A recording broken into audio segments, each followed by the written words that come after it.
नमस्कार, आप सभी का स्वागत है। 10th क्लास का चैप्टर नंबर 3 है और चैप्टर नंबर 3 में हम बेसिक चीजें समझ रहे हैं। पहले चैप्टर का नाम है pair of linear equation two variable. Two variable का मतलब होता है कोई इक्वेशन होती है उसमें दो अल्फाबेटिक होते हैं, that is a two variable. इससे पहले हमने पढ़ा था one variable. Two variable equation से हमारी दो वेरिएबल में कुछ एक चार्ट दिया हुआ है, इसको समझने के लिए इसके अकॉर्डिंग हम उसको ग्राफिकली सॉल्यूशन निकालते हैं। ठीक है, ये हमारी इक्वेशन से हमने एक इक्वेशन ली हुई है दो। इक्वेशन के साथ में एक और सा आपको बताना चाहूँ, जैसे मैंने कोई इक्वेशन लिखी है यहाँ पर x minus 2y equal to 0 और यहाँ पर मैंने लिया 3x प्लस में 4y माइनस में 20 इक्वल टू 0। a1 क्या है तुम्हारा यहाँ पे 1 है, b1 क्या है हमारे पे -2 है और c1 क्या है तुम्हारा 0। यहाँ पर भी a1 क्या है तुम्हारा 3, b2 क्या है तुम्हारा 4 और c2 क्या है तुम्हारा -20। ठीक है ना। अब इसको चेक करते हैं कि हमारा इसके according a1 upon a2, b1 upon b2, c1 upon c2, a1 upon a2, b1 upon b2, c1 upon c2। ये इस तरीके से a1 upon a2, b1 upon b2, c1 upon c2।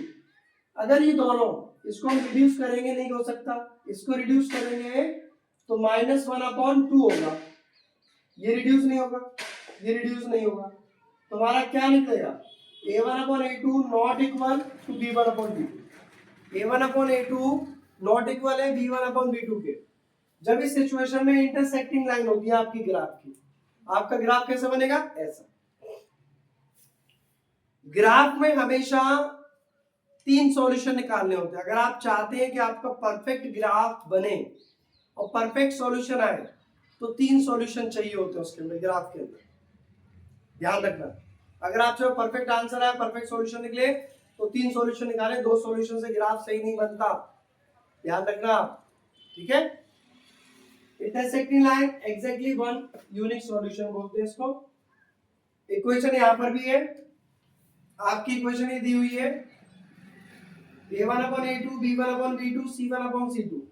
इसको कट करूंगा तो 1 अपॉन 2, इसको रिड्यूस करूंगा 1 upon 2, इसको रिड्यूस करूंगा 1 upon 2। a1 upon a2 equal है b1 अपॉन b2 के और c1 अपॉन c2 के। तो कोइंसिडेंट लाइन होती है इसमें इन्फिनिटी मैनी सॉल्यूशन निकाल सकते हैं। क्वेश्चन में आता है, एमसीक्यू में आता है, 100% आता है। क्या बताओ, ये कोइंसिडेंट लाइन है, इंटरसेक्टिंग लाइन है या पैरेलल लाइन? समझ में आ रहा है? Same as it is a1 upon a2, b1 upon b2, c1 upon c2।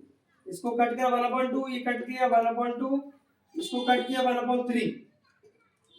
a1 upon a2 equal हो जाएगा b1 upon b2 के और c1 upon c2 के इक्वल नहीं है, तो ये लाइन हमेशा कैसी जाएगी हमारी पैरेलल। ग्राफ में कैसी लाइन जाएगी पैरेलल।